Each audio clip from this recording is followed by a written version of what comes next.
இன்றைக்கி என்ன சமையல் பார்ப்போமா? இன்றைக்கி கருணக்கிழங்கு போட்டு காரக்குழம்பு வைக்கலாம். கருணக்கிழங்கு காரக்குழம்புக்கு 3 தக்காளி, மீடியம் சைஸ் தக்காளி 3, பெரிய வெங்காயம் 2, கருவேப்பிலை அலசி வச்சுருக்கோம். புளி ஒரு நெல்லிக்காய் சைஸ் புளி ஊற வச்சு வச்சுருக்கோம். இப்போ குழம்பு செய்ய ஆரம்பிக்கலாமா?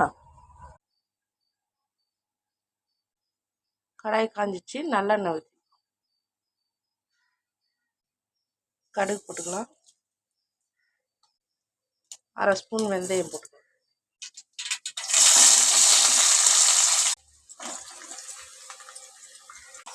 வெங்காயம் போட்டாச்சு. வெங்காயம் நல்லா வதங்கட்டும். நல்லா வதங்கினதுக்கப்புறம் வெங்காயம் வதங்கிச்சு. இப்போ கருணக்கிழங்கு போட்டுக்கலாம். ஒரு 5 நிமிஷம் எண்ணெயிலே வதங்கணும், வெங்காயம் கருணக்கிழங்கு எல்லாம். தக்காளி போட்டுக்கலாம். 1/2 ஸ்பூன் மஞ்சள்தூள், கருணக்கிழங்கு குழம்புக்கு தேவையான அளவு உப்பு.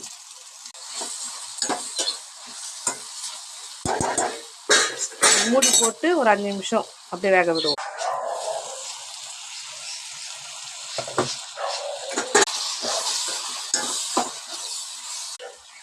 ரெண்டு ஸ்பூன் குழம்பு மிளகாத்தூள்,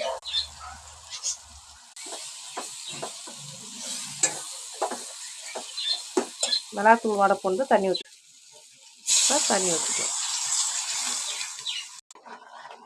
10 நிமிஷம் அப்படியே கொதிக்கிட்டோம், மூடி வச்சுக்கலாம். காய் வேகணும், கருணக்கிழங்கு வெந்துடும் 10 நிமிஷத்தில். நல்லா கொதிக்குது, புளி ஊற்றிக்கலாம். புளியை கரைச்சி வச்சுட்டேன், அதை ஊற்றிக்கலாம். இது ஒரு 5 நிமிஷம்.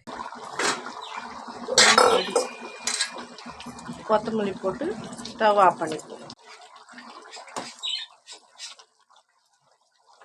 சூப்பரான கருணக்கிழங்கு காரக்குழம்பு ரெடி. ஸ்டவ் ஆஃப் பண்ணிக்கலாம்.